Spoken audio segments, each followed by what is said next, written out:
Welcome, everyone. Let's jump right into this. The headline Epstein Explosion.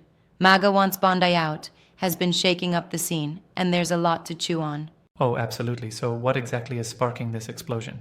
Well, the issue really blew up after the Epstein files became news again at an event in Tampa, specifically during the Student Action Summit hosted by Turning Point USA. There's a clear call from attendees and speakers to kick Attorney General Pam Bondi out of her position. It's a real Yep. storm brewing. Right. And isn't it fascinating how this controversy is intertwining politics, scandals, and media narratives? It sure is. I mean, on one hand, you have a high profile scandal with Epstein files, and on the other, you see the MAGA base demanding accountability by targeting Bondi. It's like a double whammy. And then there's Trump chiming in with his message to his supporters practically move on, right? Exactly. Trump, in his typical style, sent a message urging his supporters to, move on from the Epstein files, almost as if he's trying to diffuse the situation, which really adds an extra layer to the narrative. But isn't it almost contradictory? Supporters are so fired up to see Bondi get the boot, while Trump is saying, let's move on. How do we reconcile that? Yeah, that's a key point.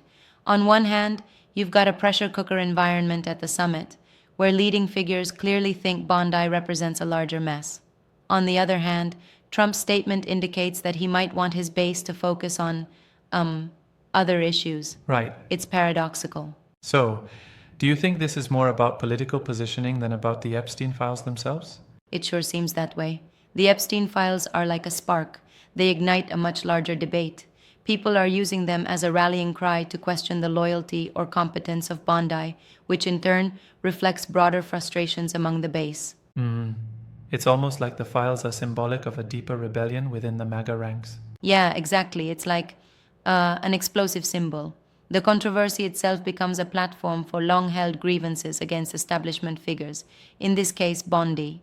Yep. It's a bit like a pressure valve releasing built up frustration.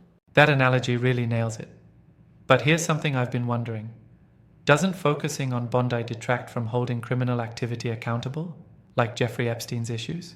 Oh, that's a solid critique. The focus on Bondi seems to shift the blame away from systemic issues around Epstein and the broader legal and political accountability.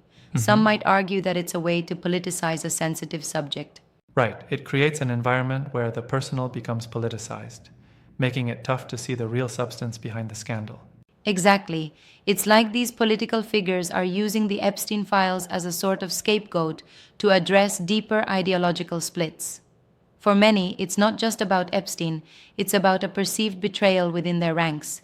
It's a strategic Absolutely. move. And I guess this debate's playing out on multiple fronts, right? There's the live broadcast on MSNBC, the digital conversation on YouTube, and even social media buzz. Yes, and the interplay between traditional media like MSNBC and the viral world of YouTube really magnifies the stakes.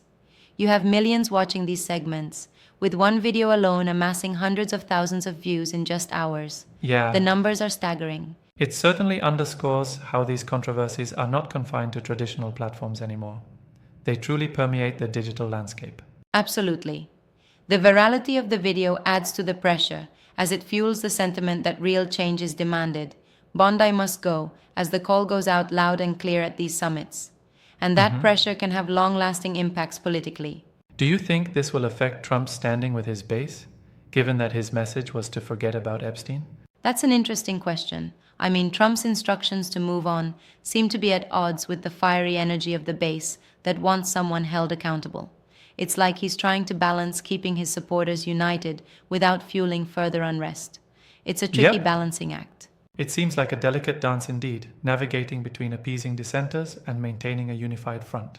Yeah, it's like a tightrope walk, addressing the base's frustrations without letting the fire become an inferno that could damage the larger party, a real high-stakes scenario. And this is where media narratives come into play. The MSNBC coverage, for instance, takes a clear angle that emphasizes the scandal and all its ramifications. Totally. The media's framing here is critical.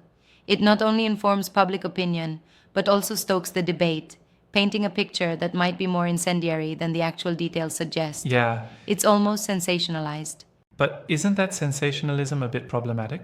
I mean, it could be seen as pushing a political agenda rather than just reporting facts. Absolutely. I mean, here's where I respectfully challenge that narrative. While the term explosion grabs attention, it can also diminish the real issues at stake, turning complex legal and political discussions into sound bites. I see your point.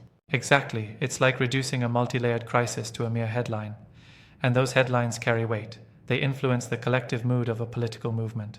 Definitely. And when you factor in that these developments are occurring live, with ongoing commentary from panels on shows like Morning Joe, there's an almost immediate impact on public perception, which can be a double edged sword. Yes. It creates real time public pressure. I also wonder how these dynamics might shift as more details emerge.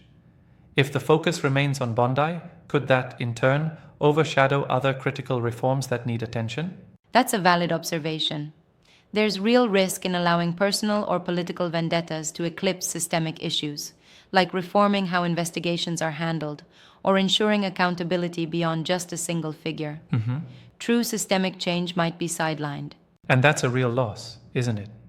When the narrative is driven by outrage, it can leak into broader public policy debates in ways that don't actually solve the underlying problems. Exactly. It's like being distracted by the fireworks while ignoring the engine that created them in the first place. There's potential here for real political evolution if the focus shifts to comprehensive reform rather than targeting individuals. Yep. Spot on. It'll be fascinating to see how this plays out, especially with new updates and live discussions continuing on multiple platforms. For sure, the situation remains fluid. What we're witnessing is not just a political skirmish, but a complex interplay between media, public sentiment, and political maneuvering. Yeah, Definitely something we'll keep an eye on. and it reminds us to always question whose interests are truly served by these explosive headlines, right? Absolutely. It's crucial to remain critical and dig into the layers beneath the surface. Thanks for this engaging deep dive into the epicenter of the controversy. Always a pleasure. Talk soon.